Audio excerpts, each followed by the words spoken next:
Okay, ma'am, what we're going to have you do, we're going to have you sit in this chair right here. Oh, blessed be the name. It's a Wednesday morning in Clyde Warren Park, and these people are about to come face to face with their own reputations. I'm good, right? I'm not real thrilled with that. It's a reputation they had no say in building, an arbitrary score assigned to them by the website MyLife.com. Is that good? That's bad? What is that? So that does concern me somewhat. Angie Wilkerson says she was so concerned she contacted the Ones for Justice. It's deceiving. I would call it almost nefarious because you don't know if it's true or not. Wilkerson was searching herself online when she came across MyLife.com and a rating tied to her name. Do you think you're a 3.75 out of 5?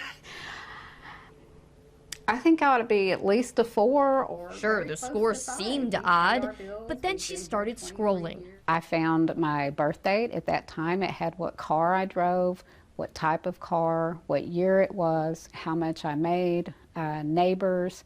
It said may have court records, just information that shouldn't be out there. The site also suggested Wilkerson may have a criminal background, on top of liens, lawsuits, even sex crimes. That one freaked me out. Do you have a criminal record? No. Have you ever been charged with a crime? No. And when Wilkerson tried to see the records My Life was referencing, she discovered she needed to pay anywhere from $6.95 to $18.95 per month. I'm a stay-at-home mom. I mean, I don't, as I told you, I don't even have a traffic ticket. I haven't done anything. I pay my taxes. I go to the grocery store. I'm not competing with anybody for any kind of score. I was absolutely appalled. Did you ever send out your resume and never hear back? My Life feeds off the idea that reputation matters. Your rating can even be dragged down by your relatives, exes, or neighbors. But you can improve that score by interacting with the site. There's that pesky thing called your reputation. In a past life, My Life went by a different name, Reunion.com. But in 2008, the site was sued for misleading customers into thinking acquaintances were trying to find them. Reunion rebranded as My Life in 2009, and in 2011, the case was dismissed. Now what makes My Life unique is the reputation score and how much information they offer for free. It's coming from public sources, so they're not doing anything wrong when they publicize it. Privacy advocate Haley Kaplan says it's legal to share information that's already public. But Kaplan takes issue with another aspect of My Life, the suggestion you may be a criminal. I would say that's extremely unethical.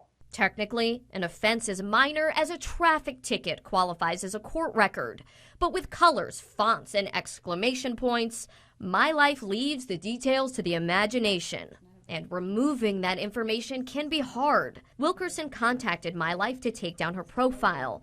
But weeks later, she found another page under her name. The only difference? My Life said she was 99 years old. I'm very disturbed by it. So just how accurate is the rest of the information on My Life? We set up in Clyde Warren Park, prompting strangers to see for themselves. A 3.0, huh? Ellen Becker says My Life got her life totally wrong. I'm Jewish, not Christian. I am not single. I'm very, very happily married.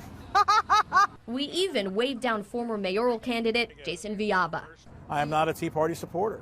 Now, that's not true. I'm for marriage equality. I don't oppose marriage equality. And Calandra Paul disagreed with just about everything. Would you say that most of this stuff is true or false? It's false. Very false. Calandra may have sexual offenses. What do you think about that? I'm sexy, but I don't have sexual offenses. Many told us they plan on asking My Life to remove their pages. But Villalba says with the internet, there's only so much you can do. But if you look to the internet for your information, you always expect to take it with a grain of salt.